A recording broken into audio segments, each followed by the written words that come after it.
नौ ग्रहों में ब्रह्मांड की सबसे बड़ी एनर्जी शनि कहे जाते हैं और यही शनि देव का एक प्रभाव मिलने जा रहा है।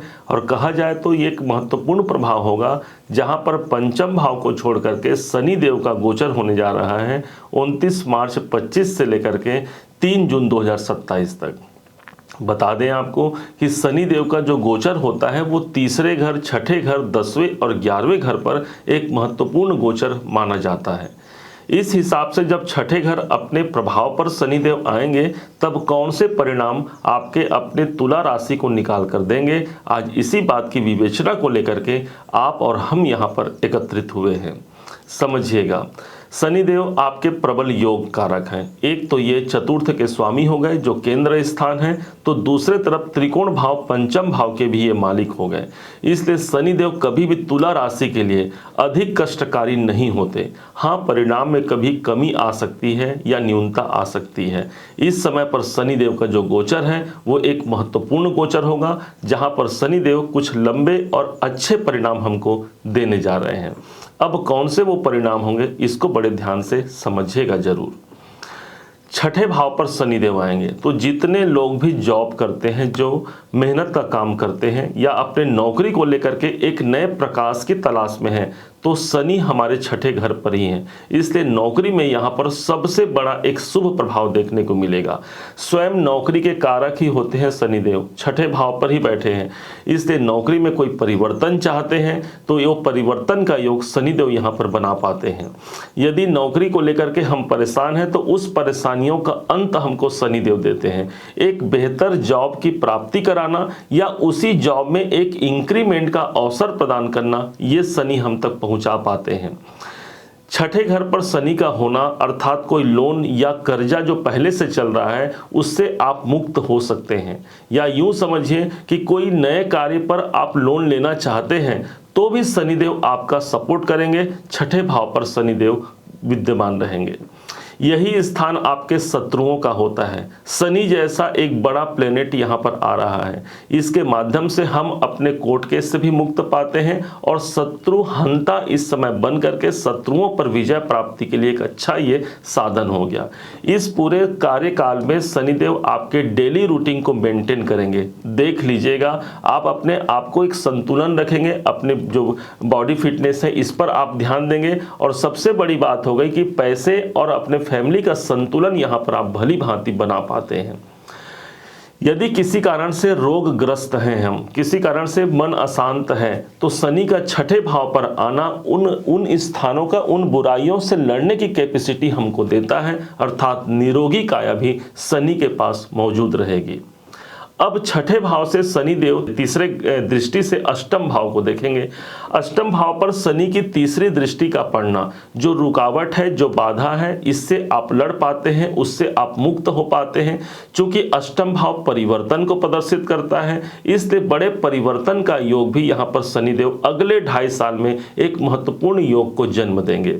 बड़ा परिवर्तन जब तक अष्टम भाव और 12वां घर न मिल पाए तब तक हमको बड़ा चेंज हमारे जीवन में नहीं आता, और इस टाइम पर बड़े चेंज का अवसर है। क्योंकि अष्टम भाव पर शनिदेव की दृष्टि तो है ही, साथ ही साथ इनकी दृष्टि 12वें घर पर भी पड़ रही है।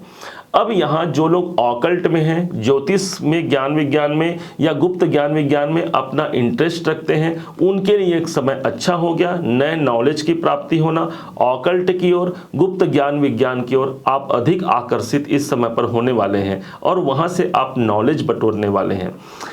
जब अष्टम भाव प्रभावी होगा तो जो लोग राइटर हैं, जो लोग रिसर्चर हैं, इनके लिए एक अच्छा समय हो गया। अष्टम भाव प्रभावी होने से हमें कुछ एक ऐसा सोर्स भी मिल सकता है जो अनअर्न मनी भी हमको दिला सकता है। अर्थात हमने मेहनत कम किया या मेहनत नहीं किया तो वहाँ से भी हमको धन प्राप्ति का एक सोर्स बन सकता है। डिपेंड करता है आपकी कुंडली पर भी वो योग होना चाहिए या फिर शनि के ऊपर टकराना चाहिए। अब शनि के पास जो 7वीं दृष्टि है, इससे ये सीधे देखेंगे 12वें घर को, और 12वां घर होता है हमारे बड़े निवेश का, अर्थात बड़े निवेश का अवसर मिल रहा है, मतलब हमारे पास पैसे रहेंगे। चूंकि ये जो स्थान है छठा घर, वो स्वयं प्राप्ति का स्थान है, इसलिए बड़े बड़े प्राप्तियों को हम तक पहुंचा पाना और उस प्राप्ति के माध्यम से हम कोई बड़ा निवेश भी इस समय पर कर सकते हैं। विदेश संबंधी कार्य इस समय पर पूर्ण होते हैं। हमको विदेश जाना है या विदेश में हमको सेट होना है या फिर विदेश में हम ऑलरेडी रहते हैं, शनि 12वें घर को देख रहे हैं, अर्थात वहां पर से भी हमको एक पॉजिटिव कार्य देखने को मिलेगा। 12वां घर हमारे खर्चों का भी होता है, तो इसलिए हमें अपने खर्चों पर नियंत्रण भी रखना होगा। कहाँ हमारे अच्छे खर्चे हैं, किन खर्चों को हमको करना है, इस पर ध्यान रखते हुए यदि एक आप सही डिसीजन ले पाते हैं तो ये शनि का गोचर एक बड़े परिणाम को आप तक पहुंचा पाएगा, जिसका इंतजार हम कर रहे हैं, या जिसको ये कहना चाहिए कि 30 साल बाद एक ऐसा अवसर पुनः फिर से हमको प्राप्त होगा, क्योंकि 30 साल बाद ही शनि अब आपके छठे भाव पर आएंगे, इस 2.5 साल के बाद यदि चले गए तो। अब शनि के पास जो 10वीं दृष्टि है, इस हिसाब से ये सीधे देखेंगे तीसरे भाव को। तीसरे घर पर शनि की दृष्टि का होना किसी भी एंगल से आपका कॉन्फिडेंस कमजोर होने वाला नहीं है। आप और ज़्यादा उत्साही होकर के अपने कार्य को इस समय पर करते हैं और उस पर सफलता दिलाना शनि का कार्य है।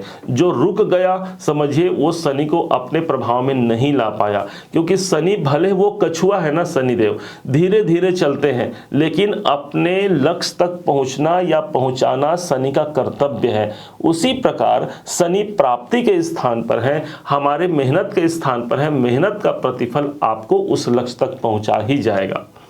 तीसरा घर जब प्रभावी हो रहा है तो जो लोग सॉफ्टवेयर संबंधी काम कर रहे हैं, आईटी में काम कर रहे हैं, मार्केटिंग सेल्स में है, उनके लिए भी शनि का ये प्रभाव एक अच्छा प्रभाव होगा। बिजनेस में कोई चेंज करना चाहते हैं, कोई परिवर्तनीय स्थिति चाहते हैं, विदेश में भी अपना बिजनेस ले जाना चाहते हैं या किसी अन्य कंट्री स्टेट में ले जाना चाहते हैं, तो ये एक शनि का गोचर एक प्रभावपूर्ण गोचर है, इस बात को सदैव ध्यान रखिएगा। तुला राशि के लिए शनिदेव इनके जो अपने राशि के स्वामी होते हैं ना, शुक्राचार्य जी इनके मित्र होते हैं, और वही मित्रता निभाते हुए अपने सही पोजीशन पर आकर के शनिदेव एक अच्छा परिणाम जन्म देने वाले हैं, जो बड़े कर्म क्षेत्र से आपको जोड़ने वाला है। अब ध्यान कहाँ रखना है इस बात को समझिए। हर सिक्के के 2 पहलू होते हैं, इसलिए जो पॉजिटिव था वो हमने आपको बताया, जहां पर आपको ध्यान रखना है उसको भी इन 2.5 सालों में आप समझिएगा जरूर। छठे भाव पर शनिदेव हैं, अर्थात हमको अपने डेली रूटीन को मेंटेन रखना है, क्योंकि जान है तो जहान है, इसलिए अपने स्वास्थ्य पर विशेष ध्यान देते हुए योग, व्यायाम, प्राणायाम या कोई जिम करना या फिर कुछ नहीं तो वॉकिंग करना। हम यदि जब चलते हैं तो हमने जो एक्टिविटी किया है उससे शनिदेव उसी से ही प्रसन्न होते हैं, अर्थात जब पसीना बह गया तो समझिए शनि को हमने प्रसन्न कर लिया। दूसरा, हमको अपने खर्चे पर नियंत्रण रखने की आवश्यकता रहेगी। इसके अलावा कोई भी ऐसा चीज नहीं है जिसके माध्यम से शनिदेव हमको बुरा परिणाम दे दे। छठे भाव के शनिदेव एक अच्छे गोचर के रूप में देखे जाते हैं।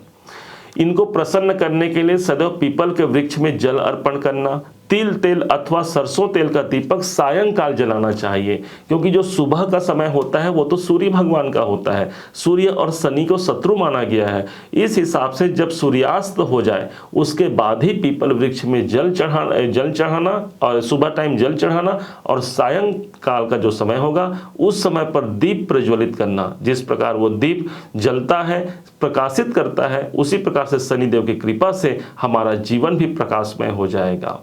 उम्मीद है आप सबने इसे समझा, आप सबने इसे जाना है। यदि आपने इसे समझा है, जाना है, मेरे समझाने का प्रयास यदि आपको सार्थक लगा हो, मेरे समझाने का तरीका यदि आपको सार्थक लगा हो, तो हर बार की भांति इस बार भी अपना प्यार भरा लाइक और कमेंट करना कभी मत भूलिएगा। और हाँ, यदि अभी तक आपने चैनल को सब्सक्राइब नहीं किया है, सब्सक्राइब जरूर कीजिएगा। पुनः एक बार फिर आप सभी का दिवस बहुत मंगलमय हो, इन्हीं शुभकामनाओं के साथ। जय श्री राम।